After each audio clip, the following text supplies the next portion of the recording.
Main টক, আমরা যে টপিকটা নিয়ে the topic we are going to talk about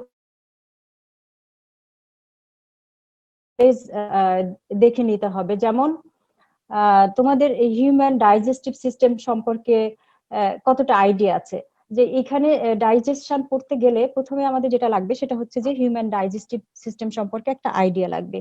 তো আমার মনে হয় যে আজকে তোমরা যারা ক্লাসে আছো, তোমরা যদি ফার্স্ট প্রফ এক্সামিনি হও তাহলে তো তোমরা অলরেডি অ্যাবডোমেন কার্ড পড়ে এসছো, তাহলে তোমরাও জানো। এছাড়াও তোমাদের যারা ফার্স্ট ইয়ারে আছে ওদেরও জানার, মানে ওরা মোটামুটি একটা আইডিয়া নিয়ে এসেছে ইন্টারমিডিয়েট থেকে। তোমরা তাহলে এই হিউম্যান ডাইজেস্টিভ ট্র্যাক্ট সম্পর্কে জাস্ট একটু দেখে নাও যে এই হিউম্যান ডাইজেস্টিভ ট্র্যাক্ট একটা আসলে কমপ্লিকেটেড, অনেকটা ফ্যাক্টরির মতো। তো এই ফ্যাক্টরিতে তুমি র মেটেরিয়ালস হিসেবে পাঠিয়ে দিচ্ছ কমপ্লেক্স ফুড। আজকে যেহেতু আমি কার্বোহাইড্রেট নিয়ে কথা বলবো, তো আমি কার্বোহাইড্রেটের কথাই বলি, যে তুমি কার্বোহাইড্রেটকে পাঠিয়ে দিচ্ছ র মেটেরিয়ালস হিসেবে এই একটা ফ্যাক্টরির ভিতরে। তাহলে এই ফ্যাক্টরি তো একা কাজ করতে পারবে না, তার সাথে অনেক অ্যাক্সেসরি সাবস্টেন্স লাগবে বা অ্যাক্সেসরি গ্ল্যান্ড গুলো লাগবে। তো সেই কারণে আমাদের এই যে দেখো কারা কারা এটার সাথে, এই পুরো ডাইজেশনের সাথে কোন কোন অর্গান ইনভলভ আছে, তোমরা মানে অ্যাট এ গ্ল্যান্স এই পিকচারটা দেখে বুঝে যাবা যে আমার ডাইজেশন কিন্তু আসলে মাউথ থেকে শুরু হয়ে যায়। মাউথে স্যালাইভারি গ্ল্যান্ড থেকে স্যালাইভা আসে, এরপরে স্টমাকে যায়, তারপরে প্যানক্রিয়াস থেকে প্যানক্রিয়াটিক জুস আসে, এরপরে ইন্টেস্টাইনে যায়, এইভাবে স্টেপ বাই স্টেপ এটা চলতে থাকে।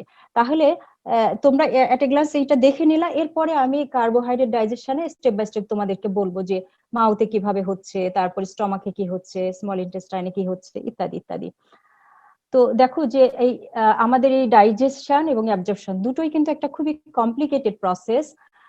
তো এটা আমাদের এই জিআই ট্র্যাক্টের ভিতরে হয় এবং এটার সাথে আসলে অনেকগুলো অর্গান ইনভলভ থাকে।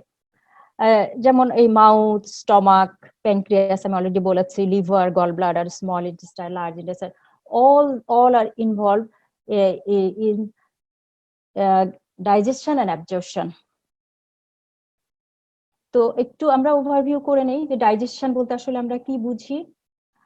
আমি তোমাদেরকে একটু জিজ্ঞাসা করতে পারলে আমার খুব ভালো লাগতো যে তোমরা আসলে কি বুঝছো, কিন্তু আমি তোমাদের কোনো আইডিয়া নিতে পারছি না। তোমরা যদি কেউ কেউ একটু এখানে ইনবক্স করো তোমাদের আনসারটা, তাহলে খুব ভালো হয়। তোমরা ডাইজেশন বলতে আসলে কি বুঝছো, তোমাদের কি আইডিয়া?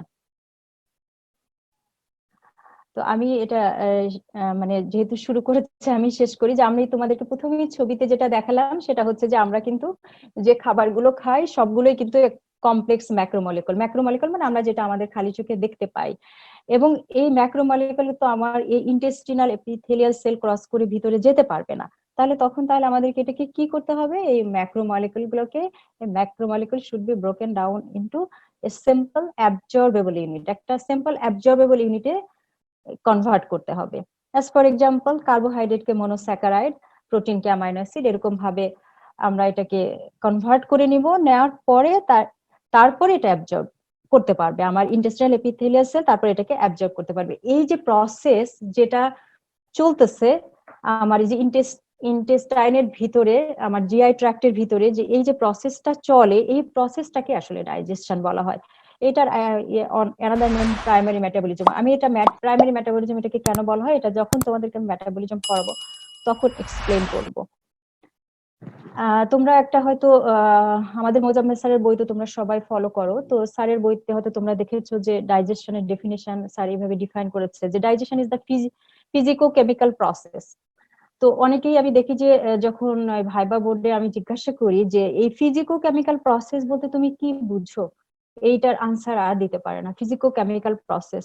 তো আমি তোমাদেরকে the process of treating a substance with heat, enzyme or solvent to promote decomposition essential substance. আমার মনে হয় যে তুমি যেই লিখেছো হাসান, রিজভি হাসান, তো আমার মনে হয় এখান থেকে তোমরা process of breaking down of complex food into simpler form that can be absorbed by the body. Yes, thank you very much, তোমার আনসারটা একদম কারেক্ট আনসার। তাহলে এটাকে আমরা ফিজিকো কেমিক্যাল কেন বললাম? আসলে একটা জিনিস খেয়াল করে দেখো যে আমাদের ইয়েটা ডাইজেশন প্রসেসটা কোথা থেকে শুরু হয়, আমাদের মাউথ থেকে কিন্তু শুরু হয়ে যায়। তো মাউথ থেকে physiological process turn complex food into, yes, it's a very good answer. আমি সবসময় তোমাদের একটা কথা বলেছি যে নট নেসেসারিলি যে তোমাকে বইয়ে যে ভাষায় লিখেছে ওই ভাষায় তোমাকে ডেফিনেশন দিতে হবে, তুমি তোমার ডেফিনেশন তুমি নিজে ক্রিয়েট করো, তুমি একটা সুন্দর ডেফিনেশন বানাও যেটা মিনিং, একটা উইথ সাম মিনিং আছে যেটা। তো ডাইজেশনটাকে আমরা কেন ফিজিকো কেমিক্যাল বললাম, সেটা হচ্ছে যে আমাদের কিন্তু এখানে বা এই যে চাবানোর একটা বিশাল বড় রোল আছে। এখানে কিন্তু আসলে কোনো কেমিক্যাল রিয়াকশন হয় না। তো আমরা চাবানোর সময় কি করি, চাবানোর সময় এটাকে ভেঙে ফেলি। এটাই হচ্ছে আমার ফিজিকো। আর কেমিক্যাল মানে এই যে আমার মাউথ থেকে যে টায়ালিন আসে, বারে স্যালিভারি অ্যামাইলেজ আসে, এসে কিন্তু তার উপরে একটা কেমিক্যাল রিয়াকশন করে। এই জন্য এটাকে ডাইজেশনটাকে আমরা বলে থাকি। এবং all through the intestine there will be some physicochemical process that will happen within the intestinal system. এবং এই ফিজিকোকেমিক্যাল প্রসেসের মাধ্যমে কিন্তু আলটিমেটলি কি হয়, যেমন খেয়াল করে দেখো যে স্টমাকে যাওয়ার পরও কিন্তু ওখানে একটা গ্রাইন্ডিং মুভমেন্ট হয়, ওটাও এক ধরনের ফিজিক্যাল মুভমেন্ট। তার মানে ওখানে কিন্তু আসলে কেমিক্যাল রিয়াকশন হচ্ছে না, বাট এই যে গ্রাইন্ডিং একটা মুভমেন্ট হচ্ছে, এটার মাধ্যমে কি করে লার্জার ফুড পার্টিকেল গুলোকে ভেঙে ভেঙে স্মলার ফুড পার্টিকেলে কনভার্ট করে দেয়। এখন আমরা এই তোমরা তোমরা হয়তো এনজাইমের ওখানে পড়ে এসছো একটা জিনিস, সেটা হচ্ছে যে আমাদের যে 6টা এনজাইম আছে, অটলিল এটা বলে আমরা মনে রাখি, অক্সিডোরিডাকটেজ, ট্রান্সফারেজ, তারপরে আছে হাইড্রোলেজেস। তো তোমাদেরকে অনেক সময় আমরা ভাইবাতে জিজ্ঞাসা করি যে আচ্ছা বলো তো হাইড্রোলেজেস গ্রুপ অফ এনজাইম গুলো কোথায় কাজ করে, তোমরা হঠাৎ করে আর বলতে পারো না। এই হাইড্রোলেজেস গ্রুপ অফ এনজাইম গুলোই কিন্তু আসলে আমাদের জিআই ট্র্যাক্টে কাজ করে। All hydrolases group of enzyme actually acts within the GI tract. GI ট্র্যাক্টের ভিতরে তারা কাজ করে, তাদের কাজ কি, কাজই হচ্ছে হাইড্রোলাইসিস করা, মানে ভেঙে ফেলা। সেটা ভেঙে, এই হাইড্রোলাইসিস মানে কি, তোমরা আরেকটা জিনিস বলতে ভুলে যাও, হাইড্রোলাইসিস, লাইসিস মানে ভেঙে ফেলা, আর হাইড্রো মিন্স ওয়াটার, তার মানে ওয়াটার দিয়ে তোমাকে এটা ভাঙতে হবে, ওয়াটার ছাড়া কখনো তুমি ভাঙতে পারবা না। তো সেটা কিভাবে হয় আমি তোমাদেরকে পরে ছবির মাধ্যমে দেখাচ্ছি। আর এটা তো গেল তোমার ডাইজেশন। তাহলে ডাইজেশন কি হলো, এখানে কমপ্লেক্স ফুড সাবস্টেন্সটাকে তোমরা কি করলা, ভেঙে ভেঙে একটা সিম্পল ফর্মে নিয়ে আসলা, একটা অ্যাবজর্বেবল ইউনিটে নিয়ে আসলা, যেটা হয় কি দিয়ে, হাইড্রোলাইসিস গ্রুপ অফ এনজাইম দিয়ে। নেক্সট আসো হচ্ছে অ্যাবজর্পশন। অ্যাবজর্পশনটাও হচ্ছে যে এটা it is also a complicated process. এবং এটা একটা জিনিস খেয়াল করে দেখো যে আমাদের ডাইজেশনটা হচ্ছে within the lumen of intestinal tract. Intestinal ট্র্যাক্টের লুমেনের ভিতরে এই ঘটনাটা ঘটতেছে। তাহলে এখন তোমার আলটিমেটলি এই যে নিউট্রিয়েন্ট, এই যে অ্যাবজর্বেবল ফর্মে তুমি নিয়ে আসলা, এটাকে কোথায় নিতে হবে, তোমার তোমার বিভিন্ন তোমার এই বডির যত সেল আছে সমস্ত সেলে পৌঁছায় দিতে হবে। তাহলে এই সমস্ত সেলে যদি তুমি পৌঁছায় দিতে চাও, তাহলে তোমার এখানে মিডিয়াম হিসেবে কে কাজ করবে, মিডিয়াম হিসেবে অবভিয়াসলি কাজ করবে আইদার ব্লাড অথবা লিম্ফ এর মাধ্যমেই, মানে আলটিমেটলি লিম্ফ দিয়ে যেও, তো আলটিমেটলি ব্লাড এর মাধ্যমেই কিন্তু এটা তোমার পুরো শরীরে পৌঁছায় দিতে হবে। তো তোমাকে যে কোনো ভাবেই হোক এই ইন্টেস্টিনাল ক্যাভিটি থেকে তুমি যে সিম্পলেস্ট ফর্মে তৈরি করলা, লার্জ পার্টিকেল ভেঙে যে সিম্পলেস্ট ফর্মে নিয়ে আসলা, এটাকে তোমার তাহলে মানে সামহাউ তোমার ইন্টেস্টিনাল এপিথেলিয়াল সেলকে ক্রস করায় ব্লাডে নিয়ে যেতে হবে। এই যে ইন্টেস্টিনাল এপিথেলিয়াল সেল ক্রস করায় তুমি যে ব্লাডে নিয়ে গেলা, এই প্রসেসটাকে বলা হয় অ্যাবজর্পশন। সাধারণত অ্যাবজর্পশন কিভাবে হয়, either by active transport or by diffusion process. This is the transport mechanism. I think you know about it. তো আমি তোমাদেরকে একটু জাস্ট তোমাদের একটু রিকল করায় দিতে চাচ্ছি, সেটা হচ্ছে যে খেয়াল করো আমাদের প্রত্যেকটা সেল, আমাদের হিউম্যান বিইং এর প্রত্যেকটা সেলে একটা বায়োলজিক্যাল মেমব্রেন আছে।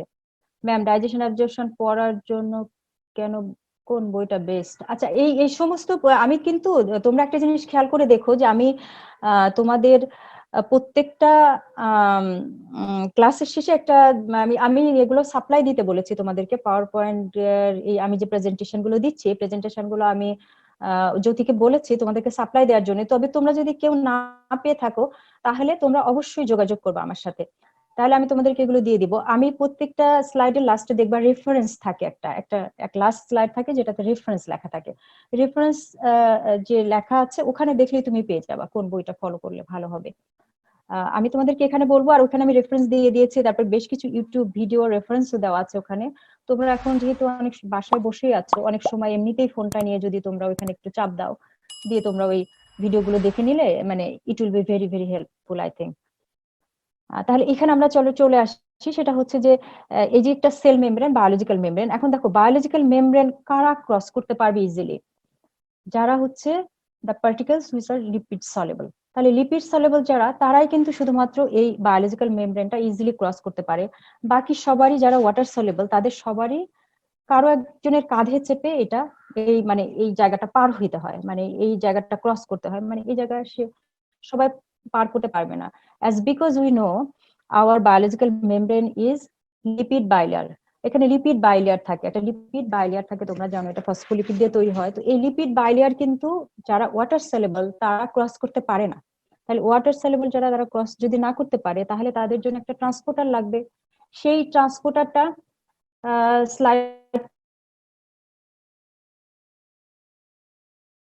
কে বলে দিয়েছিলাম, অভিজিৎ সরকার জ্যোতি, ওকে তো আমি দিয়ে দিয়েছি, আমি ওকে ওর মেইলে মেল করে দিয়ে দিয়েছি তোমাদের জন্য কোয়েশ্চেন, তারপরে হচ্ছে যে একটা বইয়ের পিডিএফ, আর হচ্ছে যে আমার স্লাইডটা সবই আমি দিয়ে দিয়েছি।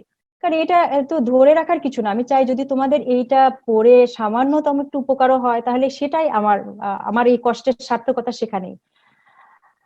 আচ্ছা, তাহলে দেখো এটা হচ্ছে আমার মনে হয় তোমরা পরে এটা নিয়ে আমার সাথে ডিসকাস করো, না হলে আমি ডিস্ট্রাক্ট হয়ে যাচ্ছি। আহ, তাহলে এটা হচ্ছে বায়োলজিক্যাল মেমব্রেন। বায়োলজিক্যাল মেমব্রেন হলো আমরা কিভাবে তাহলে এটা ক্রস করব, এখানে কিছু তোমরা খেয়াল করলে বুঝতে পারবে যে ট্রান্সপোর্ট মেমব্রেন, কতগুলো ট্রান্সপোর্ট প্রোটিন বসানো আছে। তাহলে যারা ওয়াটার সলিবল তারা এই ট্রান্সপোর্ট প্রোটিনের উপরে ভর করে আলটিমেটলি এই এক্সট্রাসেলুলার স্পেস থেকে ইন্ট্রাসেলুলার স্পেসে আসবে। তার মানে এই আমার একটা এপিথেলিয়াল লেয়ার, আমার ইন্টেস্টিনাল এপিথেলিয়াল লেয়ার আছে, যেটার আরেকটা নাম হচ্ছে এন্টারোসাইট। সেই এন্টারোসাইটকে আমার ক্রস করতে হবে। আমি আগে বলেছি যে অ্যাবজর্পশন মানে হচ্ছে এন্টারোসাইটটাকে ক্রস করতে হবে, তোমার এন্টারোসাইটকে ক্রস করে তারপরে ব্লাডে চলে আসতে হবে। তাহলে এন্টারোসাইটের একটা পাশ ক্রস করে ভিতরে আসলো, তারপরে আবার আরেকটা পাশ ক্রস করতে হবে। সেটা কিভাবে করে আমি তোমাদেরকে পরে দেখাই দিচ্ছি। আচ্ছা, এখন দেখো এটা হচ্ছে একটা এন্টারোসাইট। এখন এন্টারোসাইটের দুইটা সারফেস থাকে, এইটা যেটা এই ইন্টেস্টিনাল লুমেনের দিকে ফেস করে আছে, এটাকে অ্যাপিক্যাল সারফেসও বলা হয়, এটাকে বলা হয় লুমিনাল সারফেসও বলা হয়। আর যেটা যেটা একটা বেসমেন্ট মেমব্রেনের উপরে বসে আছে, তোমরা তো জানোই, এটা হিস্টোলজিতে তোমরা পড়েছো। এই বেসমেন্ট মেমব্রেনের উপরে যেটা বসে আছে সেটাকে আমরা বলে থাকি বেজাল সারফেস, বা এই যে ল্যাটারাল দিকেও এর এক্সটেনশন আছে বলে এটাকে বেজো ল্যাটারাল সারফেস বলা হয়। তার মানে যখন একটা ফুড পার্টিকেল, মনে করো আমাদের কার্বোহাইড্রেট ডাইজেশনের এন্ড প্রোডাক্ট হচ্ছে গ্লুকোজ, ফ্রুক্টোজ এবং গ্যালাক্টোজ, তাহলে এই তিনটা সবচেয়ে সিম্পলেস্ট ইউনিট, এদেরকে কি করতে হবে, এদেরকে এই দুইটা লেয়ারই কিন্তু ক্রস করতে হবে। খেয়াল করে দেখো, তার মানে এই যে এপিক্যাল মেমব্রেনটাও ক্রস করতে হবে, পরে যে তাদেরকে বেজাল লেয়ারটাও ক্রস করতে হবে। তাহলে এখন আমরা জানি যে এই এন্টারোসাইটকে ক্রস করার সময় এক একটা পার্টিকেল এক একটা পাথওয়ের মাধ্যমে যায়, এক একটা ট্রান্সপোর্ট সিস্টেমের মাধ্যমে যায়। লাইক কেউ কেউ যায় হচ্ছে ফ্যাসিলিটেটেড ডিফিউশনের মাধ্যমে, কেউ কেউ যায় হচ্ছে অ্যাক্টিভ ট্রান্সপোর্টের মাধ্যমে। এখন আমরা এই কার্বোহাইড্রেট